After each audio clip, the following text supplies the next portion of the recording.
I was asked by NAPSA to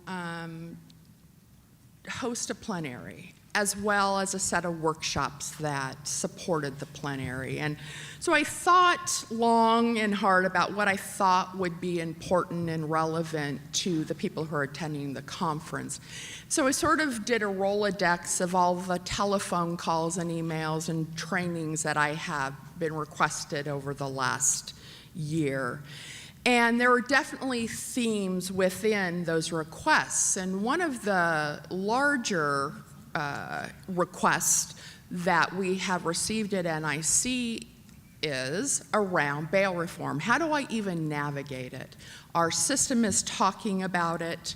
People are interested. They seem to know that they should care, but really nobody knows what it is and knows how to tackle it. All branches of government are interested. Executive, legislative, judicial have become interested, but yet they're not the ones who are really examining it. They're asking all of you. They're choosing somebody to look at it in detail, and then it becomes your job to find the experts to help you navigate the system. These people are asked to evaluate either their counties or their state's current bail practices. They're asked to measure those current practices against what are the recommended legal and evidence-based practices.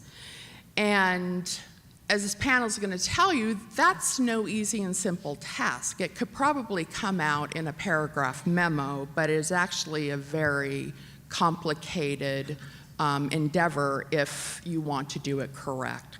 So this plenary is going to explore the strategies of 4 states that have examined their pretrial experiences. NIC has given them various, or varying, I would say, levels of support, from very minimal to very extensive. And so I wanted to give you all a glance in how that would look based on different levels of external support.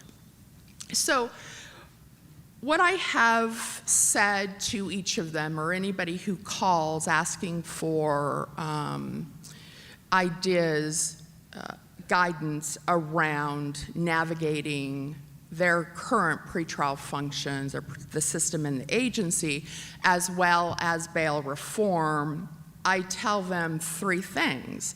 I say, you first have to educate your stakeholders, the people who are in charge of making policy, the ones who are in charge of the daily practice, have to be educated as to what we're even talking about. And you have to start with the word bail. So the first place is education, to be sure that everybody is on the same page, that we're all talking about the same thing. And the second thing I say is you have to develop a strategy. You have to develop a very clear strategy up front for how you're going to answer the question. And third, you have to have a structure for it to happen. And so that's where they really all start from. And I am briefly going to outline for this group what the educational components, which in fact become your structure of examining your system and agency. So I'm going to go through that fairly quickly, and then we're going to have a question and answer session. I'm going to ask them some questions that I think are of importance for you to hear, and then we're going to open it up for you. So I really want this plenary to be an opportunity for you to really get some hands-on examples and strategies. So we start with the framework. This is your foundation of everything in which you're examining. You have to know what the laws are that govern the pretrial decision. You have to know what the constitutional laws are. You have to know what your state and local statutes are. And so I say to each of them, you need to be the expert in the law. You need to be more well-versed than the judges and the lawyers because they will take you to task on it. So the first thing is you need to know the law. And the standards, the ABA NAPSA standards, are the underpinnings of all of our recommendations, along with education as to the evidence-based practices that are specific to the pretrial decision point. And then lastly, I ask them to not ignore the organizational structures that you will be applying your recommendations to. We all are good planners. We are not the best implementers. So organizational theory is one of the things that I ask them to look at. So all of you who've seen the essential elements of a high-functioning pretrial justice system and agency have read what NIC's recommendations are for navigating your system. And so myself, Tim Schnacky, others have gone into these states and educated their stakeholders on each of these elements. We've talked about the purpose of the bail decision, that there are two purposes for the bail decision, and that is appearance and failure to appear. That your release decision should be based on the 3 M's. What are they? Louder? Maximize release, maximize court appearance, maximize public safety. That's what our purpose in decision making is. And then there are a series of other system elements that if those stakeholders are making legal and evidence-based practice, they support the 3 M's. We also say that we believe that there should be a pretrial function or agency that supports those decisions, and that it's important that that agency or function has an operationalized mission that supports the purpose of bail and the 3 M's. You have to be very, very clear as to what your purpose and function is. And then there are a series of other elements in which they're educated on and asked to look at. The other tool that they're given to really examine the current functions is the system map that is based on the essential elements. So they can look at current practice of the arrest and booking and the cite and release practices to see where they're at and what does best practice say. They can look at opportunities at jail screening for delegated authority and being able to identify the lowest risk people very quickly and have them released. They can develop pre-booking policies of release. They can develop post-booking policies of release. And that's done under delegated authority.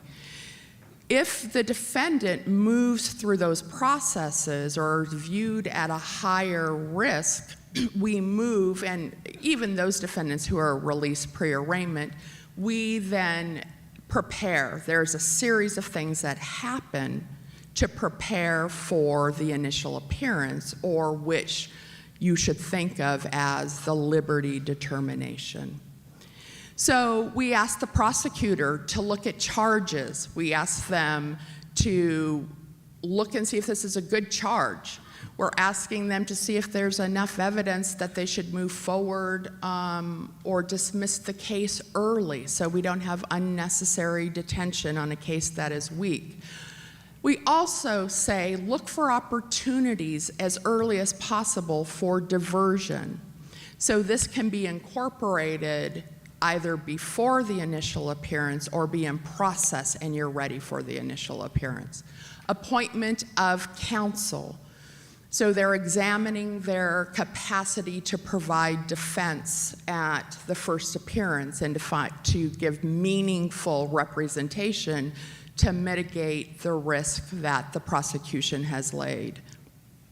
And lastly, but certainly not least, is the pretrial agency who is behind the scenes gathering supportive information to help support the judicial decision. So if you look at this, and as you're navigating your system, you go back and you say, what are we doing in each of these areas, and what should we be doing?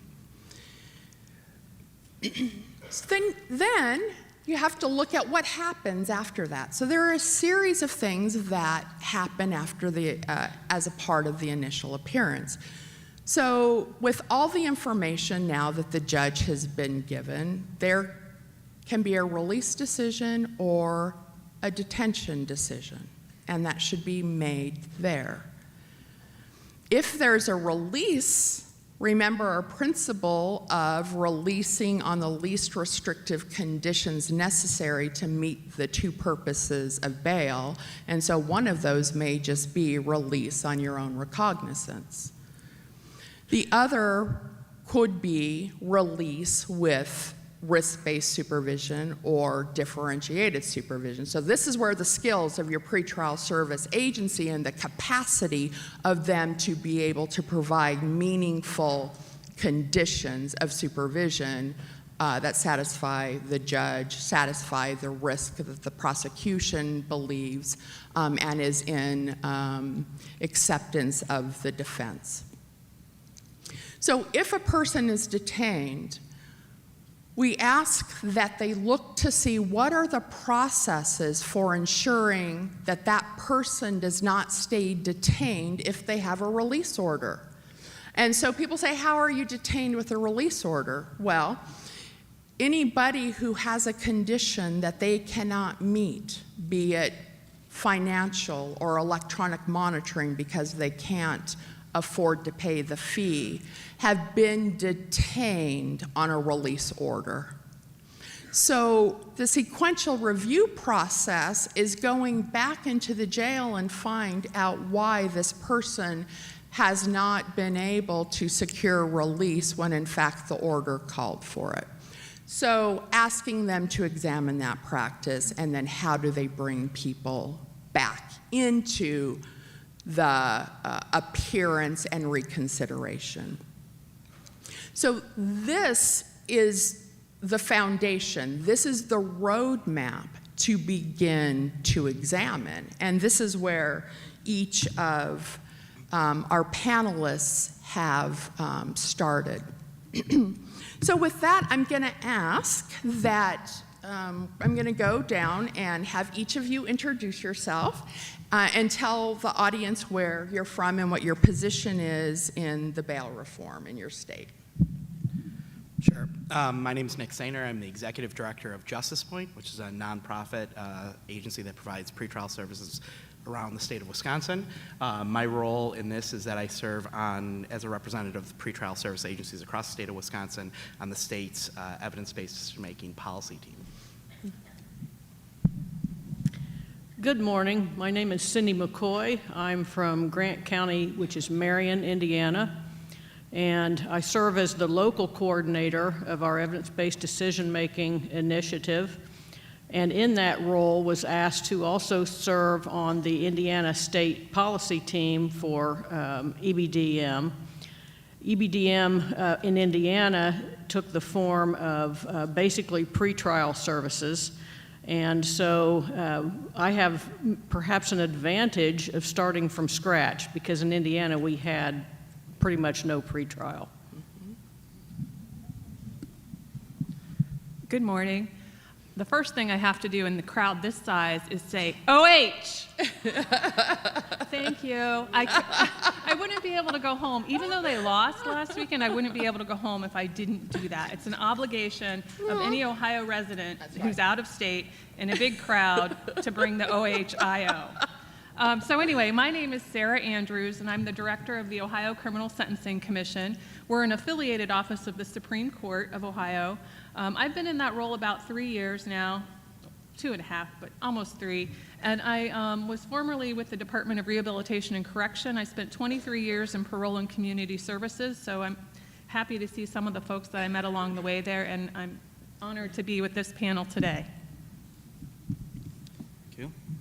Good morning. My name is Tsarkov. I'm actually just like Sara, except in Connecticut. I direct Connecticut Sentencing Commission. We are an independent state agency by statute. We have 22 members, and each one of them is a leader of a different criminal justice agency. So we have judges, prosecutors, public defenders, victim advocate, commission of corrections, some advocates, as well as political appointees, Democrats and Republicans, and the governor appoint commission members as well. Great.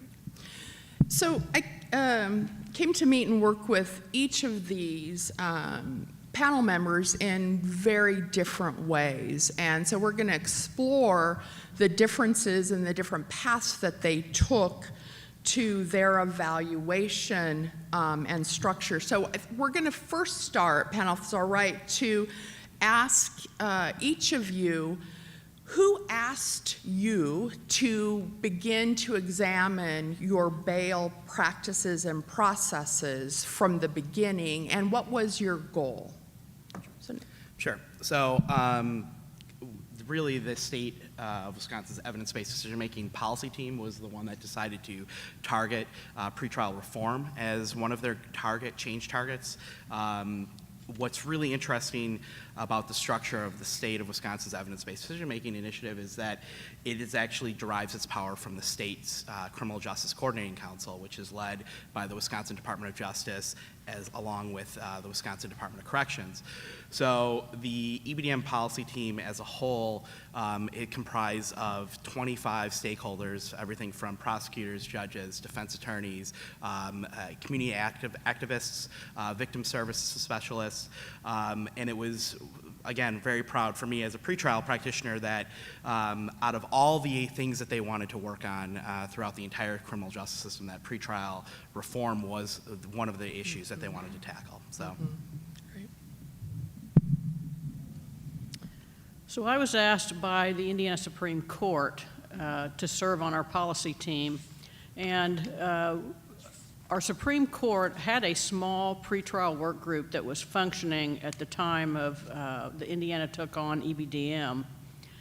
And that small group had been functioning for a few years and was making some progress, but not as much as they had hoped. That all changed when we developed the stakeholder policy team across Indiana with all of the roles that needed to be in the room.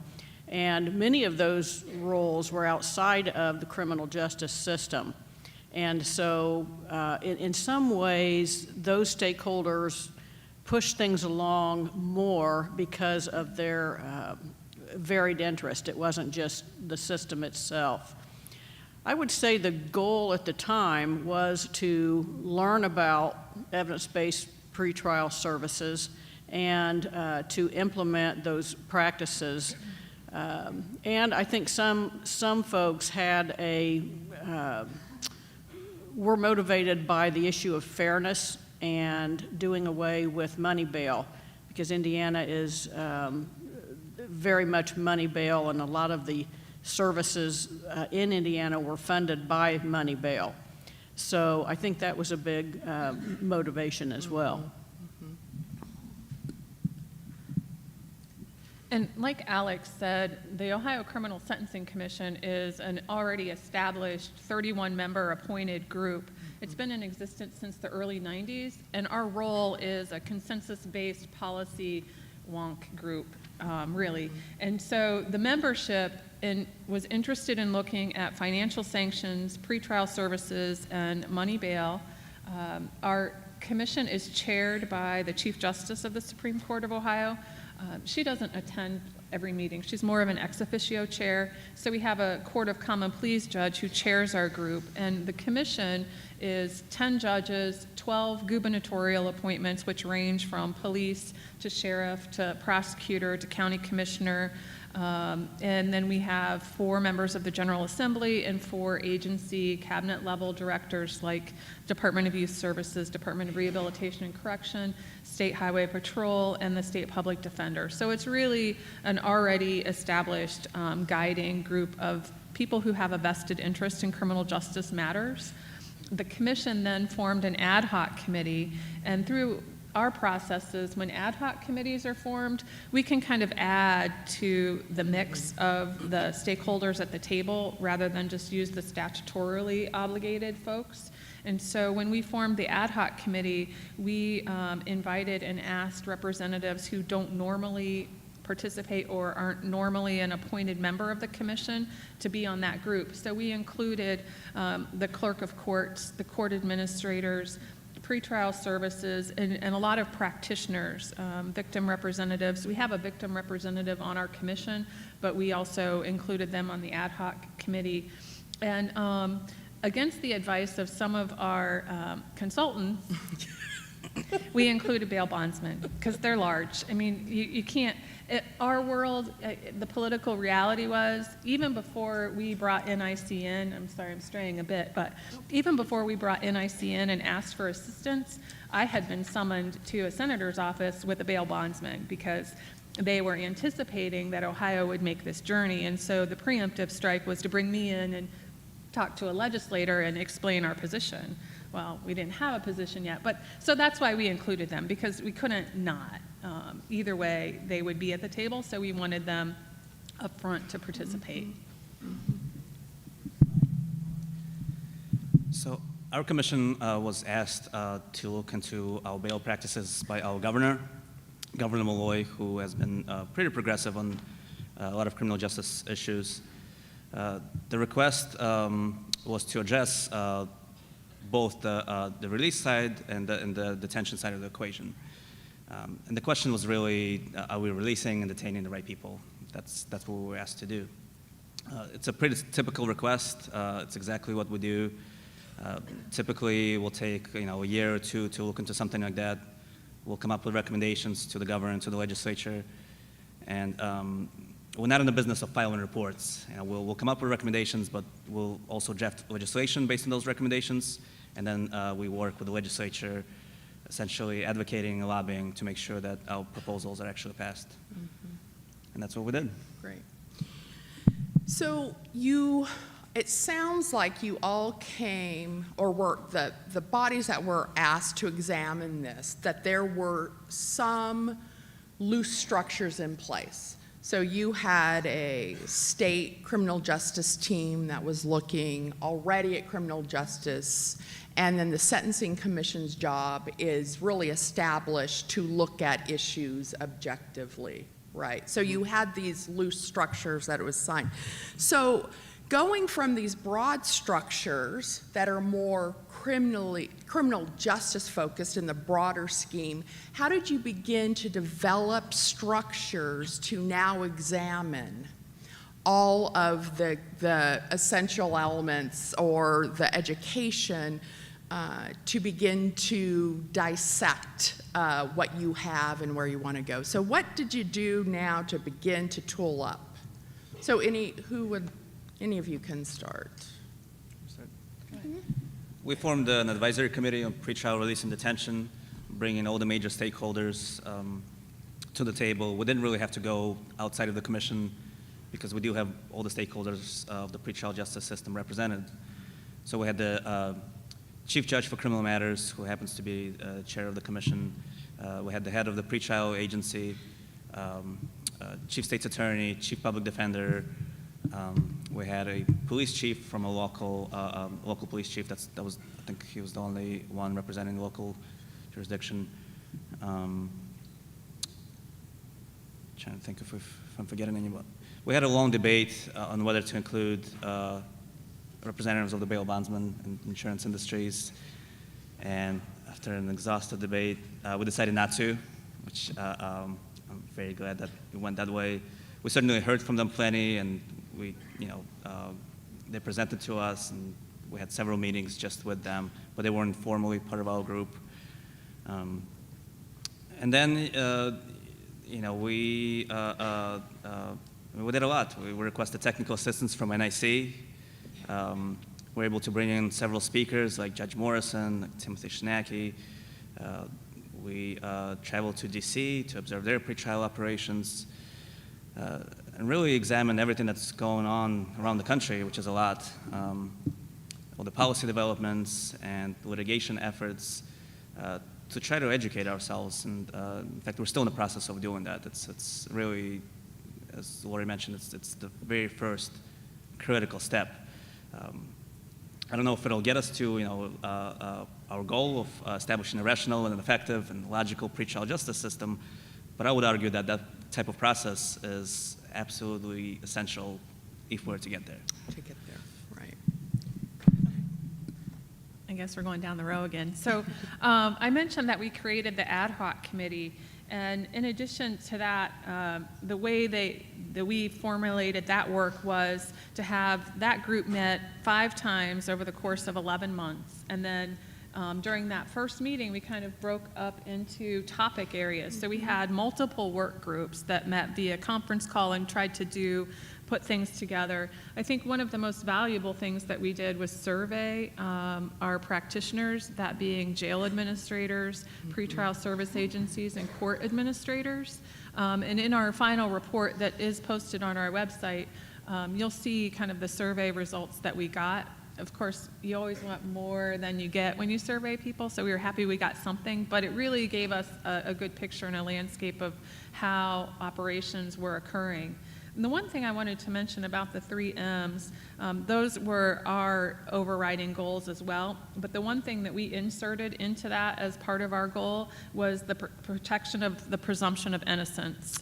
In Ohio, we have a lot of interest groups that lobby us on a regular basis, and of course that was a big, I guess, one of their most important things was, okay, yeah, it's important to maximize the appropriate placement, maximize appearance at court hearings, and maximize public safety, but you also need to protect the presumption of innocence. Just 2 cents. Right.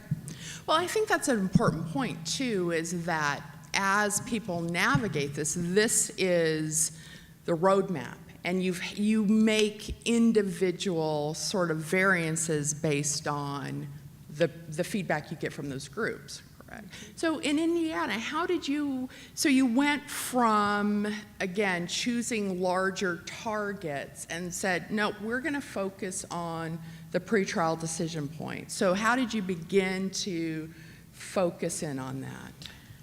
In Indiana, we have 11 pretrial pilots, and so the Indiana policy team developed what we call an expectations document. And in that document, it sets forth sort of the goals, the policies, procedures of the Indiana policy team. And then the idea is that would be foundational for the 11 pilots and for other jurisdictions who decided to take on evidence-based pretrial practice. We established work groups, and we drew in people from the 11 pilots to work on those work groups. We had a data work group.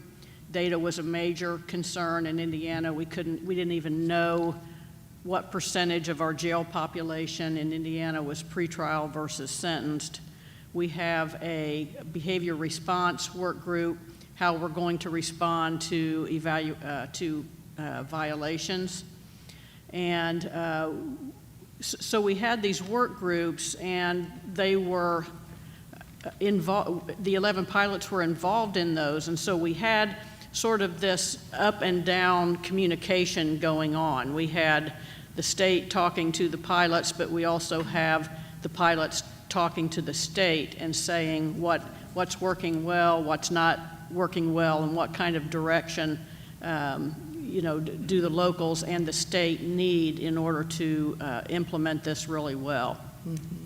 So when you're saying 11 pilot sites, these are 11 individual counties within the state who are working to develop their own system and agency structures, but it's working in coordination with those state expectations. Correct. And the county folks were a part of developing those expectations. Oh, that's nice. Okay. Yeah. Very good. So that sort of helps to navigate implementation problems down the line, right? It really does, because in Grant County, we had pretrial as one of our change targets with EBDM, but we got stuck with the state rules and regulations, and so we pretty much abandoned that. And so we wanted to be sure that that didn't happen, Right. that any roadblocks that the 11 pilots encountered, the state would be aware of those and would be able to work on them.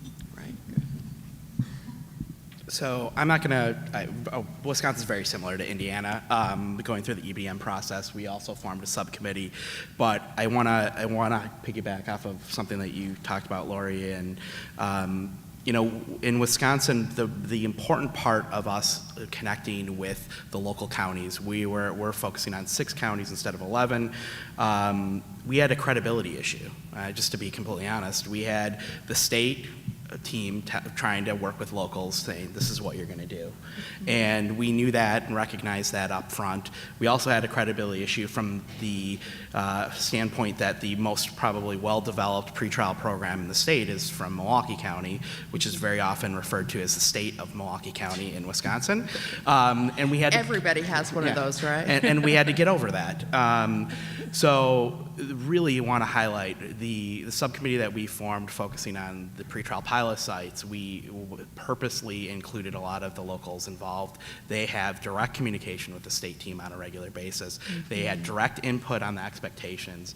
We were very fortunate to also have representation from the Wisconsin Counties Association. So they used a lot of words that the state team was not comfortable with, like reminding us the counties may see some of this as an unfunded mandate. Make sure that you're providing the correct support and structure to these teams. Don't just tell them you're going to implement pretrial services or pretrial justice agencies and then drop the ball and leave them, because that's what they're used to from the state level. So that was something that was really important that I wanted to highlight about that. And this is actually, I think, a really important point, especially around planning and implementation success. Is sometimes there's a tendency to plan and implement in isolation, or it's to plan and implement over the largest county that has the most money, that has the loudest voice, right? And so they all were very clear to get input from the counties and to look to a diverse set of counties to be involved in the planning. I mean, so much so that in Wisconsin, the Association of Counties put on a webinar on the importance of good pretrial systems and agency development. So that's where sort of the goal is, right, is you're getting the other stakeholders to start relaying your message. Yeah, so that's really great. Oh, I thought you were going to say something. So I'm actually going to pause and see, let's take some, throughout the plenary, take some questions as we go along. If you have particular questions about structure, purpose, how you get started, does anybody have a question that you would like to get clarified or ask the panel right now? No, I know you're so conditioned to save it till the last, so save it till the last then. So let's now go to, I'm going to ask you to now walk through what really the highlights were of your planning. So take us now, you've gone through the structure. What was it now like to actually begin to develop and look and gather your data and the process that you took to begin to come closer to your goal? Sure. So we're just starting, or have started this year, the data collection piece. But I want to, again, The thing I'd like to highlight again is part of the implementation piece, which is really talking about the development of a system map. That was something that we really struggled with in some sense when you're starting to develop it at the state level. Wisconsin has 72 counties. Every single county operates things a little bit differently. So needless to say, when you got to the point where we started talking about how we're going to collect data on the pretrial decision-making point, that posed a number of pretty complicated issues. The 6 pilot sites had different information systems. They collected data in a different way. Many of them were not using any sort of validated risk assessment tool.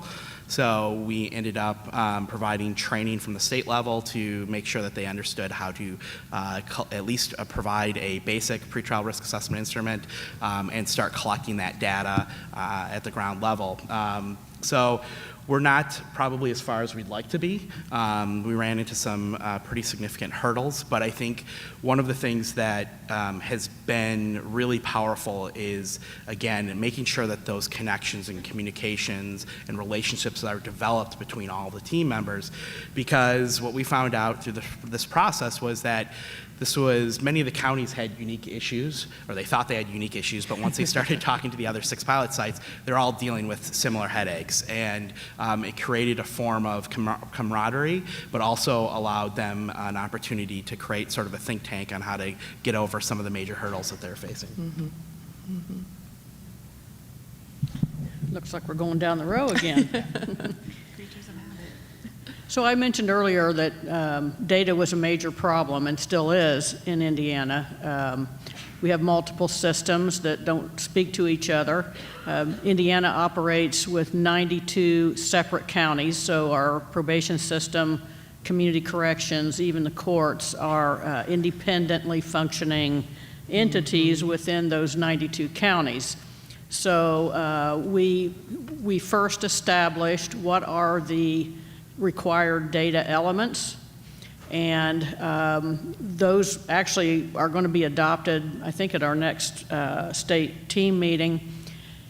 And once we have those data elements, then the job is going to be finding a way to get those institutionalized within all of these independently operating systems. We had a big resource problem. As I said, we don't there were a few pretrial service agencies operating, but not many. And so we had a major resource problem. How were we going to fund the assessment process, and how were we going to fund the supervision staff? And so the state, 2 years ago, came up with some funding, and they actually targeted that funding to the 11 pilot sites. So what we soon discovered was that was not enough funding, and so I guess like everyone else, we prioritize what we can do, and we make that work within the resources that we have. So it's been difficult in terms of sort of the things that we can't control, that we're trying to get a handle on, and yet I have to give the 11 pilots a lot of credit because they've been very creative and innovative about how they are able to implement these practices within sort of this challenged environment that they have. That's right. So Ohio is not unlike these other 2 states, Indiana and Wisconsin, in that the data piece is the most challenging and frustrating and fascinating part of the journey, because as much as we all talk about knowing what's happening and monitoring numbers, there's really a very big gap in information that's available, that's collected, and then not only if it's collected, but how is it analyzed and used. And so, and not just in this work, but across the criminal justice system in Ohio, we suffer from a data deficit. And we are making strides to improve that, But it is really difficult. We have 88 counties in Ohio. We don't have a unified court system.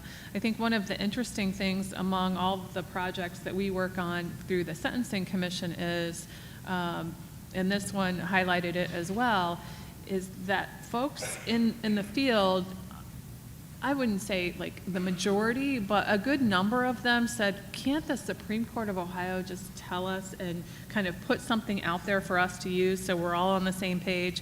Because there's this realization that the more we know and the more we share, the better resource allocation we can make and the more fair it's going to be.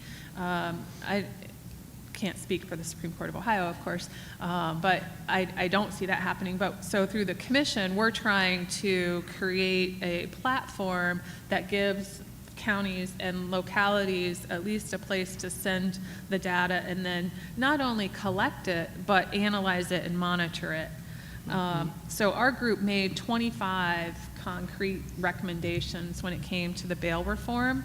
And in each one of those, nearly in each one, there was a data piece and a funding piece, because again, that's what we heard most is, that this all sounds well and good, but operationally we can't afford it, and who's going to pay for it, and how are we going to update our systems? And so there was the pushback, and you need to be realistic in the recommendations that you roll out and how cost becomes a factor. And without good data, it's hard to project costs, right? So it's this conundrum that we suffer through. But we have made recommendations that we think are viable.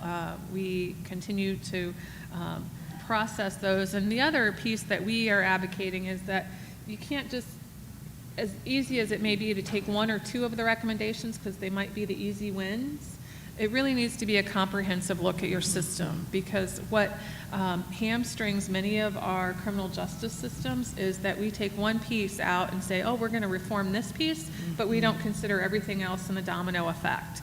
And that was part of our work as the commission.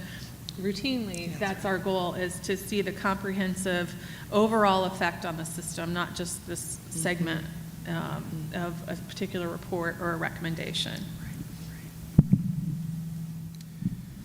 Data analysis was absolutely a critical part of our effort as well. One of the questions that we were really interested in was to what extent do different outcomes of release and detention happen to the same people, similarly situated people? In other words, to what extent is this a resource-based system? We know anecdotally that it happens, of course, that dangerous people are released and that some low-level people, some low-level defendants are detained, but we wanted to look at that in some kind of systematic way. And so with NIC's assistance, we received 2 researchers from an outside jurisdiction to work with our pretrial agency to do that work. And we looked at people who are detained and who are released, controlling for charge and controlling for risk level. And essentially what we saw is that for every charge and for every risk level, some people are released and some people are detained. Surprise, surprise. Then we took a step further and we controlled not only for charge and risk level, but we also controlled for bond amount. So we looked at people who had the same charge, same risk level, and same bond amount. And we were able to control for bond amount because a lot of what you see in court, at least in Connecticut, but I'm guessing everywhere else, you see these same bond amounts over and over again. $10,000, $20,000, $25,000. It's never $14,256, right? It's the same amounts over and over again. So we control for charge, control for risk, control for bond amount, and what do we see again? Right? It's the same thing. Some people are getting released, some people are getting detained. For every single defendant, risk level and charge and bond amount, we see exactly that same phenomenon. So the question then, and still is now, is what do we do about that? It was an eye-opening, it was quite something to really see that it happens across the system, that it's a resource-based system. Even though we release a lot of people non-financially, that's there. Mm-hmm. So what are we willing to do about it? Are we willing to say that this is just a casualty of the system and everything is okay, or are we willing to really address it in some kind of comprehensive way? Right. Well, so when you actually have that kind of data in front of you that confirms the arbitrary practices, because that's really what that research showed, right? That there was no consistency between risk, charge, money. It was arbitrary. And so that's tough, right? Now you know this. And how did each of you bring those really hard messages that you discovered in your analysis to your work groups? Because I'm sure you discovered things that were really outside of what maybe the law and the evidence-based practice showed. So how did you guys really deal with those thorny, tough issues? Does anybody want to talk about that? Yeah, it's difficult. I mean, the resistance from our stakeholders is real.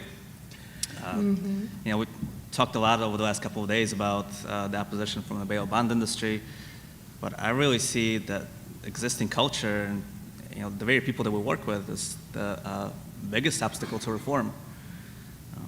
You know, my 10-year-old daughter often asks me what I do for work, and it's kind of hard to explain. Say, watch John Oliver. Yeah, she asks, are you a lawyer? And I say, well, I don't really practice law, so in the traditional sense, so not really. She saw the report that we did on bail. It's 150 pages long, so how do I explain that, right? So I tried to explain that, you know, when somebody gets arrested, that two things can happen. You could be released, or you could be detained. You can sit in jail waiting for your punishment. And often what it comes down to is whether you have enough money to post to be released. And very quickly she said, okay, so if you have enough money to give a bribe, then you can be released. That's right. And that blew me away. You know, Right. at first I didn't know that she was familiar with the concept Of bribes, right? but also I never thought about it like that. And Right. I say that because when you talk to younger people, a little bit older, you know, high school and college students and law school students, it just seems so easy. You know, what's the purpose of bail? It's the 3 M's. How does money bail do against those 3 purposes? Not very well. So it's right away everyone sees, almost everyone I would say, sees what the issues are. They know what the solutions are. But yet when you talk to our stakeholders, even in light of very clear evidence that arbitrary things happen all the time,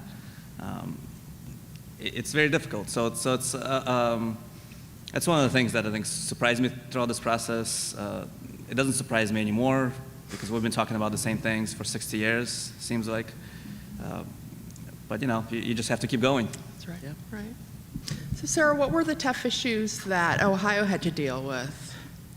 Yeah, so, like I mentioned, there was some conversation in our groups about, well, shouldn't we just go ahead and recommend that the Supreme Court of Ohio implement and deliver what are best practices in pretrial services, put it on the court to tell us and work with us and give us the guidance.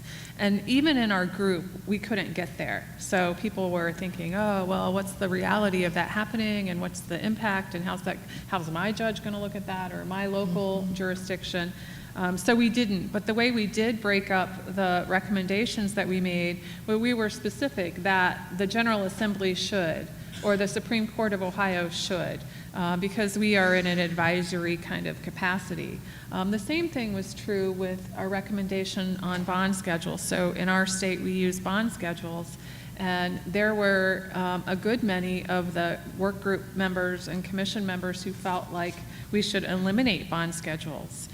But at the same time, the rest of them could not get there. And I think it's not because they disagreed philosophically, it's because they disagreed in the reality.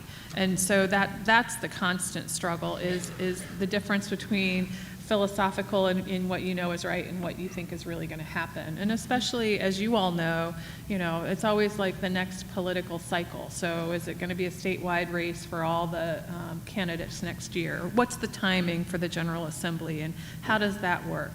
So I think the most difficult thing is trying to, like Alex said, change the mentality of the people in the system and get them to do the hard stuff. No, you know, because it really takes a lot of effort, and it's so much easier to say no.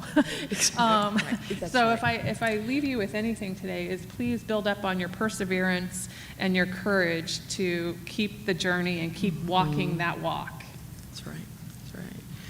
So, Cindy, Indiana didn't come without any struggles and problems, right? Right. Yeah. Right. So probably the biggest thing is Indiana has a right to bail except for murder or treason. And it's interesting, the more I've learned about this, what they've done is this really fascinating series of statutes to try to get around that. And there's always this debate about, wait a minute, the Constitution says this, but these statutes say, well, you can hold somebody if, but there's really no preventive detention statutes that really work with our Indiana Constitution. So we're always banging our heads against this wall of needing to make a constitutional change. And when you look around the room at sort of the politicians there, it's just like frozen. The thought of trying to take on such a monumental change. Ultimately, that's what's going to have to happen, because I think somebody in Indiana is probably going to get sued over some of these practices that are really not constitutional. But that's probably the big thing, and I think, you know, smaller things are really about keeping our stakeholder group together and focused, and yet hearing each other's viewpoints. A lot of arguments around, like I said, the constitutional issues. Messaging has been interesting because we've struggled with how to get our message out, and we decided, well, let's put our messengers in these agencies in charge. Let's get the public information officers from Department of Corrections, the courts, and so forth. And I had to laugh because the first time that they tried to put something together, they came back to the team and said, what are you doing? I mean, they could not even understand it, let alone trying to put this out, you know, statewide. Right. So education. Well, before you pass the mic, I have a follow-up for you. So you said you kept sort of butting up when you're looking at the essential elements, you're looking at your expectation documents, and you know, I need to have a meaningful way for those very limited, dangerous people to be able to keep them in custody. I also need to have a mechanism to reduce our reliance on money. And you actually took a strategy which was sort of a middle ground, right? Your Supreme Court did, your Chief Justice. So tell them a little bit about what you did to at least move the needle without taking that big step. The Supreme Court came up with a rule, they call it Rule 26. And it's the Supreme Court's way of trying to balance this thing between, you know, getting people out that need to be out and detaining those who are dangerous and that we're afraid of. And that Rule 26 was supposed to go into effect in July of this year. People had a fit and said, no way, it's not going to happen. And then it was January of 2018, and then last week it has been pushed back to 2020. And so I think our Supreme Court thought that they could manage this constitutional issue through an Indiana Supreme Court rule. And again, it's been fascinating for me as just a local to watch sort of this dancing around this issue of not having the ability to do preventive detention. Right. So the state of Wisconsin is dealing with very similar issues. The state of Wisconsin is also a right to bail state, and its bail is defined as money, which makes it a little bit more difficult to deal with any pretrial reform. But the other complicating factor that I'd say is that we do also have a preventive detention statute on the books, but it doesn't allow for hearsay. So the prosecutors are completely opposed to ever using the preventive detention statute because they do not want to put their witnesses or victims in court within 24 hours of an arrest. So we have been dealing with those issues, and I jump to those more complicated issues because in the stakeholder group and the evidence-based decision-making policy team at the state level, when we talk about eliminating money bail and when we talk about having effective preventative detention statute, everyone's in favor of that. That was probably the most surprising thing we encountered. Prosecutors that have said on numerous occasions, I just want to be in court and have the argument about whether someone should be released or detained, period, end of story. I don't want to guess at a dollar figure that someone can't make. I don't want to guess on a dollar figure that someone can make. We just want to make it very simplified and be able to work off of a simple in or out argument style. But getting back to those more complicated issues, I think that's where we are running into the same political struggles that the other states have mentioned. It does complicate things when you're dealing with electeds. It complicates things when you're dealing with election cycles and budget setting. And that's probably the place where we've experienced the most frustration. We have, like I mentioned earlier, we have wonderful support from the Wisconsin Department of Justice and the Wisconsin Department of Corrections from a resource perspective. But when you get to a point where you're now starting to push pieces of legislation, that's when things get really thorny and very tricky. So what we're trying to do, again, is sort of use a grassroots mentality. Again, I made mention of this before. If something came out of Milwaukee right now, it would not get passed in Madison. It just wouldn't. So what we're trying to do is get more locals, more county stakeholders, people that may not have been directly involved in the evidence-based decision-making policy team from the beginning to get involved in this movement. We share a common voice. We can share a common voice.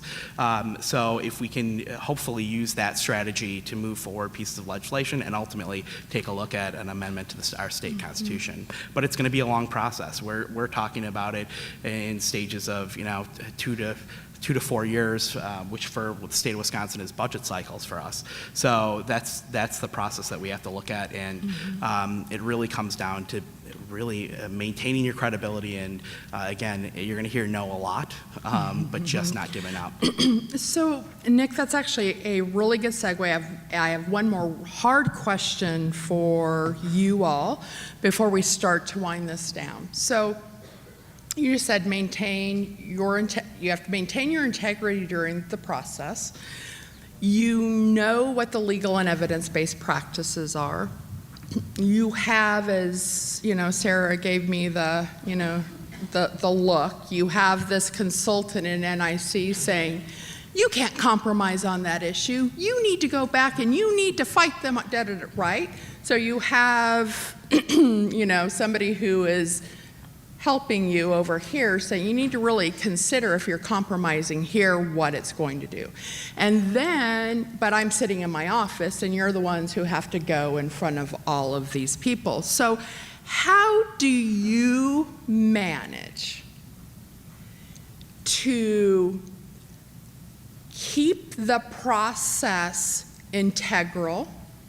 And I think I have heard at least 5 times the word political realities.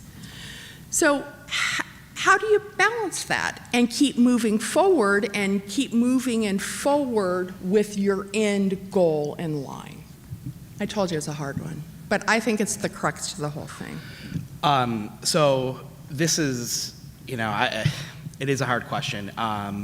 And this is something that some of my management team will hear me have said a number of times.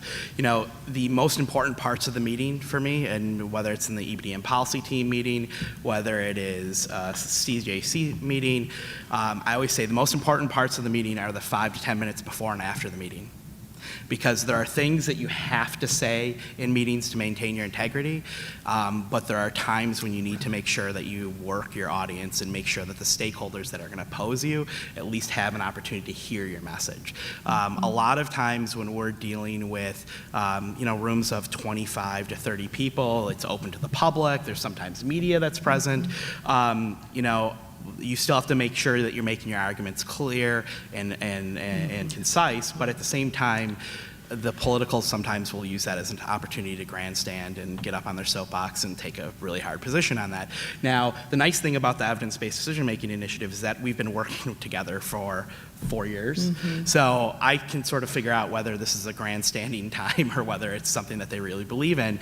But you can start breaking down those doors by talking to them individually and start education. It's really, we've mentioned this a number of times, it's really about educating the stakeholders, educating the electeds, and understanding sometimes where they have to position themselves in the political world that they operate in. And that was probably the biggest education piece for me, going from a county level to a state level. There's a lot of things going on behind the scenes, a lot of things that are not related to pretrial or criminal justice reform at all, that I'm oftentimes not aware of. And those are things that are not often going to be spoken about in a public meeting. So again, those 5 to 10 minutes before and after, if you know someone that you're a little bit on the edge of, or you're not sure what position they're going to take, that's usually when I've tried to use that time to really get in front of them and talk about the issues more in depth. Right. Good. Great. I would ditto that. I think knowing when to listen and when to speak, and to, for me, it's sort of the opposite of what I would have thought, and that is to draw out the attitudes and beliefs of everyone in the room so that you know what you're dealing with, as opposed to trying to sort of squash the resistance. So important. Yes, that's. Yeah, agreed. I think knowing your audience and being prepared, as well as demonstrating the value and the fiscal impact for efficiencies and uniformity to the process. I mean, when we talk with legislators or other members of the commission, whether it be judges or even agency personnel, they always want to know what the bottom line impact is on resourcing and funding. So when I say resourcing, I mean the most important resource is staff, right? So what's the impact to my work? What's the impact to my budget? So knowing that and being able to demonstrate why the recommendations or your position is going to improve that is critical. I also think you need to be honest and persistent. It's definitely a constant tension that we work through. Do we go by legal and evidence-based practices versus doing what's practical, what's politically feasible? I remember getting a pretty, the same message from Lori and from Tim Schnack and from Judge Morrison throughout our study, that why can't you guys just come up with a best case scenario, some recommendations to the legislature, to the governor, and let them deal with it. And we're not academics. We'd love to put the best case scenario out there, but our members are the various stakeholders who are in a position to implement all these different changes. So even though the commission was put together with the idea of trying to figure out what's best for the state of Connecticut, really members represent their individual constituencies, and it's just natural that they always think about what does it mean for me as a judge, right? Getting rid of money puts a lot more pressure on me as a judge to actually make a decision about release or detention. So there's a lot of that going on. We had a recommendation on 10% cash, for example. This is the idea there was to give an option to the defendant to either go to bail bondsman or to go pay the court. And the difference, of course, is that you would get the money back after the disposition of the case if you go with the court. Now, that's not really an evidence-based proposal these days. It's a solution from 1950s and 60s. And I was trying to argue that we don't need to go there, that we have much better evidence, we have much better tools and knowledge about what to do. But our members did want to do something. They weren't willing to argue for abolition of money. They weren't willing to argue for preventive detention. And so that's what we came up with. In the end, of course, they had no chance whatsoever. Bail bondsmen are really good at killing that kind of proposal. So I think with just enough education, members are starting to realize that there's no band-aid there. I mean, there's really, if you want to solve these issues, you need to come up with a comprehensive solution. And it's not 10% cash. It's not tinkering with statutes here and there. It's complete abolition of money and preventive detention as a legitimate way to detain some individuals. So one of the things I'm confident in each of them, and in fact, all of the pretrial executives that I've worked with, is you're all very clear about where you know you need to go. And your jobs are to balance the political realities. And as I heard loud and clear, that you may be put in positions to agree or be a part of something that you may not fully agree with, but that you have a plan of steering people in very different ways. And so we're all going to be in that position of working and getting paychecks from a system that does not necessarily have the same value of the end goal yet, right?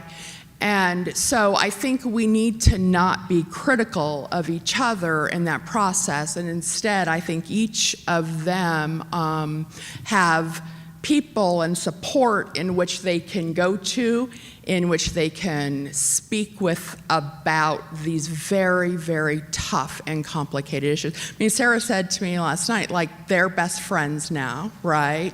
And we all, talk. So you have to, that's the one thing I would pass to you, is you need to have a support system and somebody that you can speak with and sort of get grounded again when you are in the middle of this very important battle.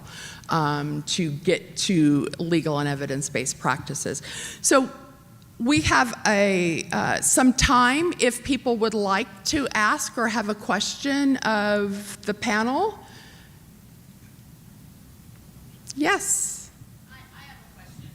With all of your stakeholders and your messaging, I've never heard anybody mention victim rights organizations. Pennsylvania with the Victim Rights Act, where they have certain rights and whatnot. Somebody proposes to violate some of those rights.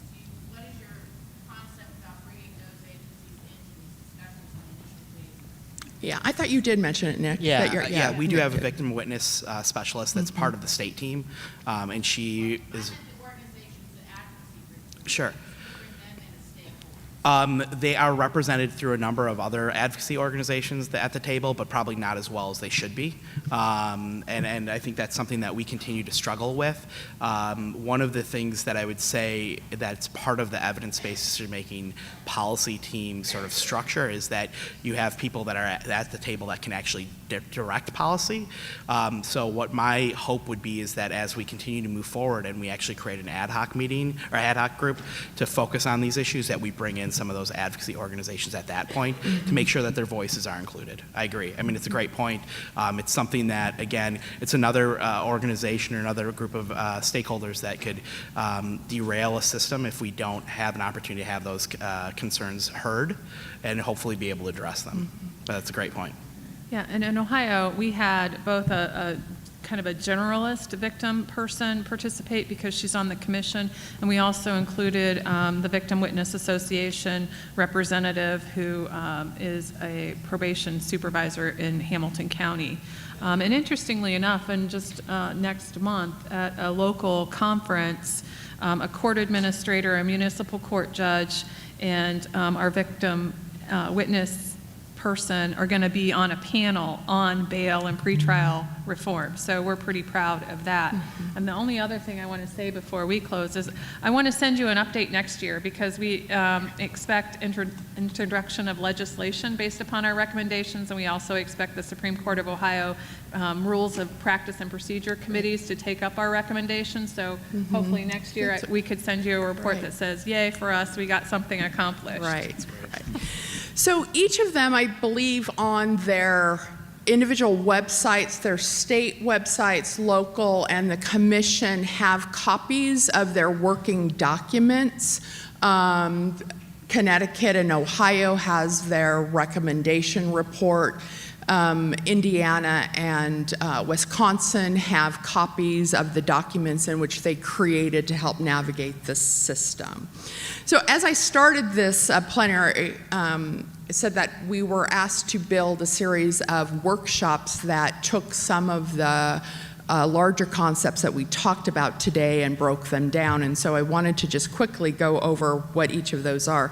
So at 9:50, we have a workshop on building a pretrial service agency from the ground up. So we have 3 counties that are the pretrial pilot sites in Indiana. So those program coordinators are going to talk to you now, like, okay, from the work groups, they were asked to set up agencies. At 11:10, this is on sustaining excellence, and this is, I think, what a great opportunity. We have the director from DC Pretrial, the director from the Commonwealth of Kentucky, as well as the statewide pretrial coordinator of Virginia. So we're going to be able to talk to them about how do they keep up? How do they remain to be the leaders of the field? New Mexico is going to talk about how they've had to retool based on legislation that has passed.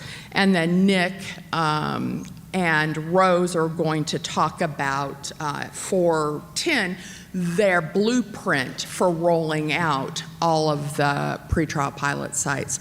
So we have a day for you if you're interested in learning more about this. The panel will be here. Thank you all. Thank you, panel, for being here.